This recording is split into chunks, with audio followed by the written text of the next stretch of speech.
कुछ बच्चे ना डू डज और डिड इसको लेकर कंफ्यूजन में रहते हैं। उनके समझ में नहीं आता कि कहाँ पर किस तरह से हम इनका यूज़ करेंगे, कौन कौन से तरह की सेंटेंसेस हम इनमें बना सकते हैं, इनके सेंटेंसेस को बनाने का स्ट्रक्चर क्या है। तो चलिए आज की वीडियो को शुरू करते हैं और आज की वीडियो में हम डू डज और डिड इसको बिल्कुल बेसिक लेवल से स्टार्ट करेंगे और इसके एडवांस लेवल तक इसको लेकर जाएंगे। तो सबसे पहले आपको ये बात समझने की जरूरत है कि डू डज और डिड इसको हम एक तो मेन वर्ब की तरह यूज करते हैं और एक इसको हम हेल्पिंग वर्ब की तरह यूज करते हैं। ठीक है, अब जैसे यहां पर है do, did, done, does, doing, तो ये है इसकी forms, first form, second form, third form, इसको मैं आगे बताऊंगा। तो यहां पर जो मेन मोटिव ये है कि ये जो है ना ये हैज हैव की तरह ही यूज होंगे। आपने यदि हमारी पिछली वाली वीडियो देखी होगी जिसमें हमने हैज हैव और हैड के बारे में बताया था कि इनको किस तरह से यूज करना है ना। तो इसी तरह से हम डू डज को इस्तेमाल करेंगे। तो चलिए शुरू करते हैं। उससे पहले यदि अभी तक आपने हमारे कोर्स को ज्वाइन नहीं किया है तो इसका लिंक आपको नीचे डिस्क्रिप्शन बॉक्स में मिल जाएगा, वहां से जाकर आप इसको ज्वाइन कर सकते हैं। इसमें आपको बेसिक से एडवांस लेवल तक इंग्लिश ग्रामर मिलेगी, इंग्लिश के क्लास नोट्स मिलेंगे, A to Z video lectures, practice quiz, course certificate सब कुछ आपको दिया जाएगा। लिंक मिलेगा डिस्क्रिप्शन बॉक्स में। तो चलिए आगे बढ़ते हैं। तो देखिए आपको ना सबसे पहले ये चीज समझने की जरूरत है कि आपका जो ये डू है ना, ये डू आपकी वर्ब की फर्स्ट फॉर्म है, डिड आपकी वर्ब की सेकंड फॉर्म है और जो डन है वो इसकी थर्ड फॉर्म है, डूइंग फोर्थ फॉर्म है और डज ये फिफ्थ फॉर्म है। अब कुछ बच्चे सोच रहे होंगे सर हमने तो आज तक सिर्फ तीन ही फॉर्म्स देखी, आपने चौथी और पांचवी फॉर्म्स कहां से घुसा दी इसमें। तो देखिए आप जब वर्ब की फर्स्ट फॉर्म में आईएनजी लगाते हैं तो वो आपकी फोर्थ फॉर्म कहलाती है और जब वर्ब की फर्स्ट फॉर्म में एसईआईएस लगाते हैं तो वो फिफ्थ फॉर्म बन जाती है। अब यहां पर ये जो फॉर्म्स हैं इनमें से डू, डिड और डज इन तीनों चीजों को आप बाहर निकालो और ये आपकी हेल्पिंग वर्ब के रूप में भी यूज होंगी और मेन वर्ब के रूप में भी यूज होंगी। डू का मतलब होता है कोई काम करना, करने के सेंस में हम डू का इस्तेमाल करते हैं। अब इसको हम हेल्पिंग वर्ब की तरह यानी कि समय को बताने के लिए और मेन वर्ब की तरह यानी कि काम को बताने के लिए यूज करते हैं। ठीक है, ये बात आपको समझ में आई। तो यहां पर जो आपका डू है, डज है और डिड है ये आपकी किसके साथ यूज होते हैं? वर्ब की फर्स्ट फॉर्म के साथ यूज होते हैं। जैसे कि आपने देखा था हैज हैव को वर्ब की थर्ड फॉर्म के साथ यूज करते हैं, उसी तरह से डू डज को और डिड को हमेशा वर्ब की फर्स्ट फॉर्म के साथ यूज करना है। ये जब भी आएंगे वर्ब की फर्स्ट फॉर्म को साथ लेकर आएंगे, ये बात आपको याद रखनी है। आगे देखिए, अब हम देखेंगे कि आखिर ये डिफरेंस क्या है। यहां पर देखिए, यहां पर लिखा हुआ है I have not watched that. ठीक है, यहां पर लिखा हुआ है। दूसरा लिखा हुआ है आई डिड नॉट वॉच दैट। ये जो दोनों सेंटेंसेज हैं इनकी यदि हम हिंदी को देखेंगे तो एक जैसी लगेगी, मैंने वह नहीं देखा है और मैंने वह नहीं देखा। कुछ बच्चे सोच रहे होंगे सर डिफरेंस तो है, यहाँ पर है और यहाँ पर है नहीं है। तो यहाँ पर देखिए इनका रियल सेंस क्या है, क्योंकि बच्चे इसमें कंफ्यूज रहते हैं अक्सर प्रेजेंट परफेक्ट और पास्ट इंडेफिनिट में। तो डिड का इस्तेमाल हम पास्ट इंडेफिनिट में करते हैं। तो देखिए क्या इन दोनों में डिफरेंस क्या है। मैंने वह नहीं देखा है, अब इसका मतलब ये है कि मान लीजिए आपसे कोई पूछने लगे कि भैया आपने ताजमहल देखा है, आपने वो मूवी देखी है, वो आपसे कब के बारे में पूछ रहा है? वो आपसे पूछ रहा है अभी तक प्रेजेंट के बारे में कि यार अब तक तूने वो ताजमहल देखा है, अब तक तूने वो मूवी देखी है, यार तूने वो खेल खेला है ना।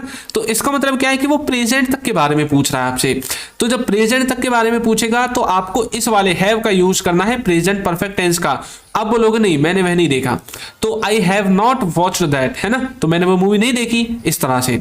लेकिन यदि वो पास्ट के किसी पर्टिकुलर टाइम के बारे में पूछे, मान लीजिए आप पिकनिक वगैरह पर गए हैं और पिकनिक पे आपने वहां पर बहुत सारी चीजें देखी, अब वो आपसे पूछ रहा है यार तुमने वो मूवी देखी, मतलब वो उस टाइम के बारे में पूछ रहा है जब आप पिकनिक पर गए थे, पिछले महीने, पिछले week, last Sunday, last week, जब भी आप गए थे। तो आप बोले नहीं मैंने वह नहीं देखा, आई डिड नॉट वॉच दैट। तो अब आप अपने पूरे जीवन की अभी तक नहीं बता रहे, आप प्रेजेंट तक की बात नहीं कर रहे, आप बात कर रहे हो उस समय की जब आप पास्ट में कहीं पर गए थे। तो ये इन दोनों में डिफरेंस है जिससे कि आप अच्छे से इनको डिफरेंशिएट कर सकते हैं। ठीक है, अब चलिए आगे बढ़ते हैं और इस टॉपिक को गहराई से समझते हैं। तो देखिए ये जो डू डज और डिड है, सबसे पहले आपको एक बात याद रखनी है कि जब आप इनको हेल्पिंग वर्ब की तरह यूज करोगे तो ये ज्यादातर 99.99 केस में क्या होंगे, नेगेटिव की तरह या इंटरोगेटिव सेंटेंसेस की तरह यूज होंगे। या तो नेगेटिव के साथ आएंगे या इंटरोगेटिव के साथ आएंगे अपने सेंटेंस को लेकर। ठीक है, दूसरा किसी के पास कोई वस्तु नहीं है, कुछ नहीं है, यदि सिंपल सेंटेंसेस में यूज करेंगे तो इस तरह से यूज होंगे। और कोई कुछ करता तो है या फिर कोई कुछ नहीं करता है, इनके जो नेगेटिव सेंटेंसेस होते हैं इनमें आपको इनको यूज करना है, ठीक है। तो आपको यहाँ पर समझ में आया होगा। अब आगे हम जब एग्जाम्पल्स देखेंगे तो आपको अच्छे से समझ में आ जाएंगे। आगे देखिए, सबसे पहले मैं आपको ये बता दूं कि डू डज और डिड को हम किस तरह से पहचानेंगे, कहां पर किसका यूज करना है। तो इसमें से जो आपका डू है और जो आपका डज है ये यूज होंगे प्रेजेंट में। डू और डज प्रेजेंट में प्रयोग होते हैं और डिड आपका पास्ट में प्रयोग होता है। ये बात आपको याद रखनी है, डू डज प्रेजेंट में, डिड आपका पास्ट में यूज होता है। अब जो डज है ये क्या लेकर आएगा, ही, सी, इट और किसी व्यक्ति के नाम के साथ जब भी आपको यूज करना है तो आप डू और डज में से डज का इस्तेमाल करेंगे, ही के साथ, इट के साथ, सी के साथ और किसी व्यक्ति के नाम के साथ। इन्हें हम बोलते हैं इंग्लिश में थर्ड पर्सन सिंगुलर, ठीक है। और जो डू है, डू यूज होता है ही, सी, इट को छोड़कर। ही, सी, इट को छोड़कर जो भी बच जाता है, जैसे आई बच गया, यू बच गया, वी बच गया, दे बच गया, इन सब के साथ आपको डू का इस्तेमाल करना है। और जो डिड है ये आपका सबके साथ इस्तेमाल होता है। इसमें कोई ऐसी लिमिटेशन नहीं है कि भाई इसको उसके साथ यूज करेंगे। ये आपका ही, सी, इट के साथ भी यूज होगा, आई, वी, यू, दे के साथ भी यूज होगा, जो भी बच जाते हैं सब सब्जेक्ट के साथ यूज होगा, ठीक है। तो यहाँ पर आपको इन चीजों को याद रखना है, क्योंकि इसमें बच्चे बहुत गड़बड़ करते हैं कि भाई आप ही, सी, इट के साथ डू को यूज कर दो। नहीं, ही, सी, इट को छोड़कर जो बच जाता है उनके साथ डू का इस्तेमाल होता है, ठीक है। और यदि आप हमारी ई बुक्स परचेज करना चाहते हैं तो इनका लिंक भी आपको नीचे डिस्क्रिप्शन बॉक्स में मिल जाएगा। अब चलिए देखते हैं। तो देखिए, डू, डज और डिड, इनमें से डू डज का इस्तेमाल हम करते हैं प्रेजेंट, इंडेफिनेट और सिंपल सेंटेंसेज में। और जो हमारा डिड है इसका यूज हम करते हैं पास्ट इंडेफिनेट के और सिंपल सेंटेंसेज में। पास्ट के जो सिंपल सेंटेंसेज हैं उनमें और पास्ट इंडेफिनेट टेंस में। तो चलिए पढ़ते हैं दोनों को अच्छे से। तो सबसे पहले हम देखेंगे डू डज के साथ जब हम हैव लगाते हैं तो इसका क्या मतलब होता है। डू डज के साथ जब भी आप हैव लगाओगे तो इसका मतलब होगा कि कोई चीज पास है, किसी के पास कोई चीज है, ठीक है, वहां पर आप इसका यूज करते हैं। लेकिन आपको एक बात याद रखना है, किसी के पास कोई चीज है, इसके नेगेटिव और इंटरोगेटिव सेंटेंसेस बनेंगे। डू डज के साथ आपको हैव का इस्तेमाल करना है, हैज का इस्तेमाल नहीं करना। कभी आप हैज लगा दो, ठीक है। अब देखिए किस तरह से, जैसे कि मैं बोलने लगूं क्या तुम्हारे पास गाड़ी है। अब यहां पर ये क्या है, यहां पर ये किसी से कोई क्वेश्चन कर रहा है, इंटरोगेटिव सेंटेंस है। क्या तुम्हारे पास कोई गाड़ी है, किसी के पास कुछ है, इस चीज के बारे में हम पूछ रहे हैं, किसी से क्वेश्चन कर रहे हैं। तो अब हम इसको डू के साथ बनाएंगे या डज के, ये डिपेंड करेगा कि यहां पर जो सब्जेक्ट है वो क्या है। तो यहां पर है तुम, यानी कि यू, तो कैसे बोलेंगे, do you have a car, do you have a car, क्या तुम्हारे पास गाड़ी है। क्या उसके पास यह किताब है, तो बोलेंगे does he have this book. आपने एक चीज देखी, यू के साथ भी है, ही के साथ भी है। ये ऐसा क्यों हुआ, क्योंकि हमने यहां पर ये सब्जेक्ट नहीं देखा है हैव के लिए, हैव के लिए हमने देखा है डू और डज, क्योंकि डू डज के साथ वर्ब की फर्स्ट फॉर्म आती है और हैव आपकी वर्ब की फर्स्ट फॉर्म है। तो does he have this book, इस तरह से। क्या तुम्हारे भाई हैं, मतलब कई बार बोलते ना भाई तुम बहने हो या भाई भी तुम्हारे एक आध, तो बोलोगे do you have a brother, क्या तुम्हारे पास एक भाई है।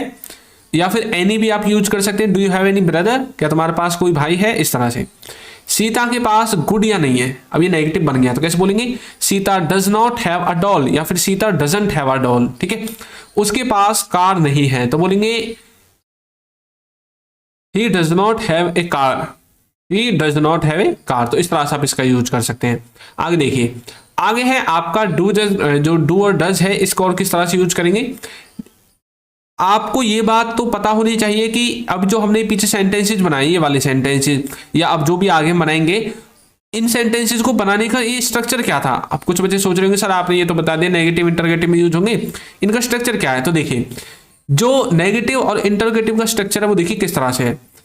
जो आपका नेगेटिव और इंटरोगेटिव है किसमें, ये है आपका टेंसेज की तरह। तो तब तो आपको किस तरह से यूज करना है डू डज को, सबसे पहले सब्जेक्ट लगाना है, फिर डू डज लगाना है, फिर नॉट लगाना है, वर्ब की फर्स्ट फॉर्म लगानी है और फिर ऑब्जेक्ट लगाना है, ठीक है।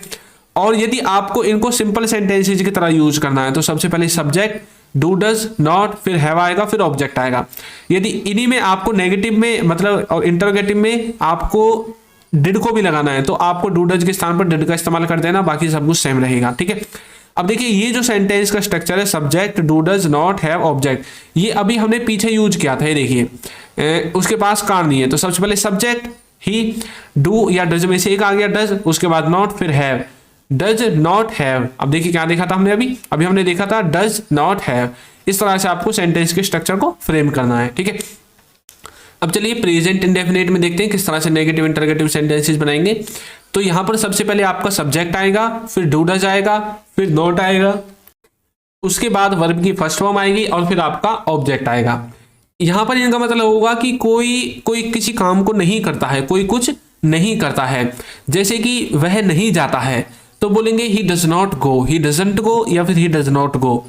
आप नहीं देखते हैं तो बोलेंगे you do not watch, you do not watch. क्या वे नहीं जाते हैं तो बोलेंगे do they not go, do they not go. क्या वे नहीं जाते हैं। तो इस तरह से आप डू डज का इस्तेमाल करेंगे कि कोई कुछ नहीं करता है, ठीक है। और जो डू डज का सिंपल सेंटेंसेज में हम यूज करते हैं वहां पर देखिए इसका क्या मतलब होगा। अभी हमने पहले इसका स्ट्रक्चर देख लिया था जिसमें हमने डू डज के बाद नॉट लगाकर हैव लगाया था।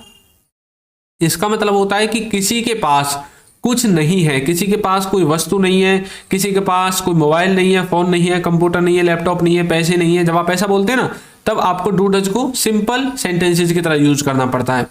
अब जैसे आप बोलते हैं मेरे पास कार नहीं है तो बोलोगे I do not have a car, I do not have a car. या फिर आप बोल सकते हैं I don't have a car, ठीक है। और उसके बाद है कि आपके पास पैसे नहीं है, तो यहां पर हम क्या कर रहे हैं, किसी से कोई क्वेश्चन कर रहे हैं भाई आपके पास पैसे नहीं है क्या, बोलते हैं ना कई बार। तब बोलोगे do you not have money, do you not have money, कि आपके पास पैसे नहीं है। उसके पास पैसे नहीं है तो बोलोगे he does not have money, he does not have money. तो इस तरह से डू डज का आप इस्तेमाल कर सकते हैं। नेक्स्ट है डू डज का इस्तेमाल हम एक तरह से जब किसी बात पर जोर देकर बोलते हैं, जैसे कि करता ही तो हूं, करता तो हूं, इस तरह से करते हैं ना। जब यार मैं स्कूल जाता तो हूं, मैं स्कूल ही तो जाता हूं, जब आप ऐसे सेंटेंसेस बोलते हैं तब भी आप डू डज का इस्तेमाल करते हैं। अब देखिए कैसे, जैसे मैं लिखता ही तो हूं तो बोलोगे आई डू राइट। अब यहां पर आपको नॉट का इस्तेमाल करने की जरूरत नहीं है क्योंकि इस चीज पर जोर देने के लिए राइट पर आपको डू डज का इस्तेमाल करना पड़ गया, ठीक है। आगे देखिए वह दौड़ता ही तो है या फिर वह दौड़ता तो है तो बोलोगे ही डज रन। आप बोल सकते हैं वो यही तो करता है बस, तब बोल सकते हैं ही डिड नथिंग बट। आप इस तरह से भी सेंटेंसेस बनाते हैं, इस तरह का स्ट्रक्चर का फ्रेम का यूज करके। आगे देखिए तुम कड़ी मेहनत करते ही तो हो तो बोलोगे you do work hard, you do work hard. Ravi अंग्रेजी सीखता ही तो है तो बोलोगे Ravi does learn English, Ravi does learn English. Krishna गाना गाता ही तो है तो बोलोगे Krishna does sing a song, Krishna does sing a song. बच्चे पानी पीते ही तो हैं तो बोलोगे the children do drink water, the children do drink water.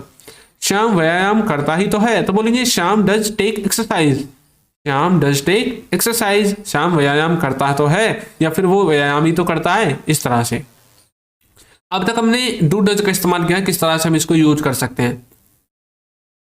अब हम देखेंगे कि डिड को किस तरह से इस्तेमाल करना है। देखिए अब आपको क्या करना है, डू डज को रिप्लेस कर देना है डिड के द्वारा। अब जहां पर आपने डू डज का इस्तेमाल किया था वहां पर आपको डिड का इस्तेमाल करना है।